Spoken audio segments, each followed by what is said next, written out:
নমস্কার। অঙ্গনওয়াড়ি কর্মী ও সহায়িকা নিয়োগের উদ্দেশ্যে 3টি বড় নিয়োগ বিজ্ঞপ্তি প্রকাশিত হয়েছে। আজকের এই ভিডিওটিতে আমরা সেই 3টি বিজ্ঞপ্তি নিয়েই কথা বলবো। দেখব যে কোথা থেকে প্রকাশ পেয়েছে, কিভাবে আপনারা আবেদন করবেন, যোগ্যতা কীরকম লাগবে, বয়সসীমা কীরকম লাগবে বা আরও অন্যান্য গুরুত্বপূর্ণ তথ্যগুলিকে খুব তাড়াতাড়ি কভার করব।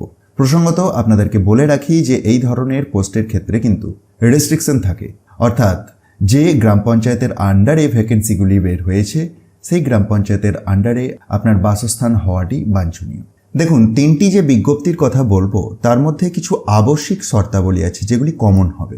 এক তো প্রার্থীকে অবশ্যই ভারতের নাগরিক এবং মহিলা হতে হবে, হ্যাঁ, শুধুমাত্র মহিলা প্রার্থীদের জন্যই।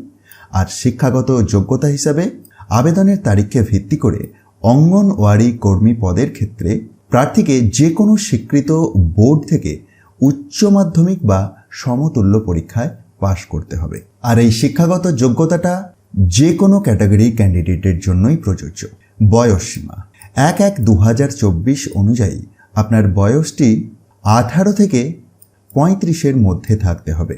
দেখুন, যেমনটি আমি প্রথমেই বলছিলাম যে স্থায়ী বাসস্থান সংক্রান্ত শর্ত, প্রার্থী যে গ্রাম পঞ্চায়েতে অঙ্গনওয়াড়ি সহায়িকা পদের জন্য আবেদন করবেন তাকে অবশ্যই সেই গ্রাম পঞ্চায়েতের স্থায়ী বাসিন্দা হতে হবে। তো নির্বাচনের প্রক্রিয়া প্রসঙ্গে প্রথমেই দেখুন পরীক্ষা এই কথাটি উল্লেখ করেছে, যেখানে জানিয়েছে লিখিত পরীক্ষা এবং মৌখিক পরীক্ষা এই দুটির মাধ্যমে নির্বাচনের প্রক্রিয়াটি কমপ্লিট হবে। 90 নম্বরের লিখিত পরীক্ষা, যার জন্য আপনারা 2 ঘন্টা সময় পাবেন, এবং লিখিত পরীক্ষায় পাস করলে মৌখিক পরীক্ষার জন্য ডাক পাবেন। আর সেই মৌখিক পরীক্ষায় রয়েছে 10 নম্বর। লিখিত পরীক্ষার সিলেবাস প্রসঙ্গে দেখুন তার পরেই কথা বলা রয়েছে, আপনারা একবার ভিডিওটি পজ করে চেক করুন বা পিডিএফটিকে ডাউনলোড করেও দেখতে পারেন। কিভাবে ডাউনলোড করবেন সে প্রসঙ্গে আসবো, তার আগে কোথা থেকে বের হলো বা অন্যান্য গুরুত্বপূর্ণ তথ্যগুলি একবার দেখে নেওয়া যাক। তো প্রথম বিজ্ঞপ্তি যেটি বের হয়েছে 15/1/2024-তে পশ্চিমবঙ্গ সরকার শিশু বিকাশ প্রকল্প আধিকারিকের করণ, বংশীহারি সুসংহত শিশু বিকাশ সেবা প্রকল্প, বুনিয়াদপুর, দক্ষিণ দিনাজপুর থেকে এই নোটিফিকেশনটি বের হয়েছে, যেখানেতে জানানো হয়েছে যে অঙ্গনওয়াড়ি সহায়িকা পদে নিয়োগ হবে।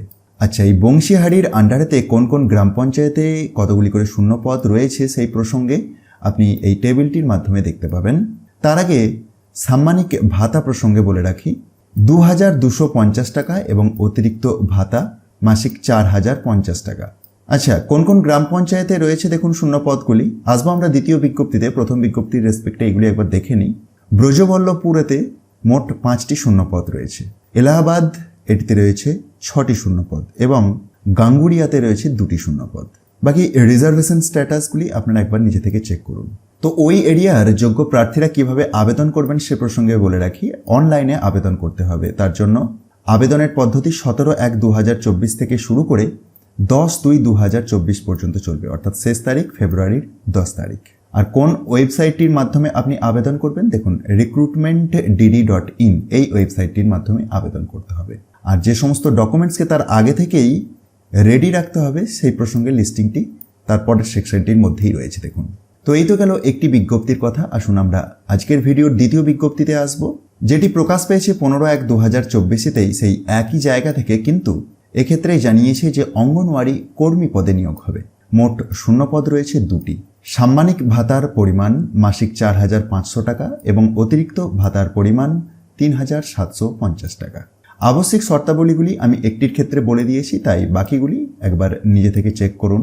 তবে আবেদনের পদ্ধতি প্রসঙ্গে জানিয়ে রাখি যে অনলাইনেতেই আপনাদেরকে আবেদন করতে হবে এবং শেষ তারিখ সেই 10/2/2024।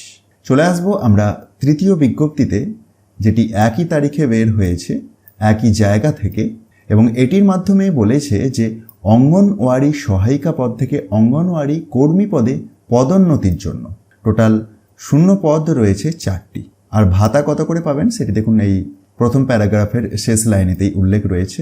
যোগ্যতা, বয়সসীমা বা স্থায়ী বাসিন্দা প্রসঙ্গে যে সমস্ত শর্ত, এগুলিকে একবার নিজে থেকে ভালোভাবে চেক করুন। এটির ক্ষেত্রে কিন্তু আবেদনের তারিখের পরিবর্তন রয়েছে। 16/1/2024 থেকে শুরু করে 9/2/2024 পর্যন্ত আপনি আবেদন করতে পারবেন। আর আবেদন করতে হবে অফলাইনেতে, এবং সেই আবেদনপত্রের বয়ান আপনি এই বিজ্ঞপ্তিটিরই একটু নিচের দিকে স্ক্রল ডাউন করলেই পেয়ে যাবেন। নিজে থেকে এই বিজ্ঞপ্তিগুলি দেখার জন্য একবার ডেসক্রিপশন বক্সটি দেখতে পারেন। সেখান থেকে টপ নিউজ বাংলার অফিসিয়াল ওয়েবসাইটের লিঙ্ক পাবেন, যেখানে গিয়ে খুব সহজেই ডাউনলোড করে দেখে নিতে পারবেন, অথবা দক্ষিণ দিনাজপুরের অফিসিয়াল ওয়েবসাইট থেকেও এটিকে পেয়ে যাবেন।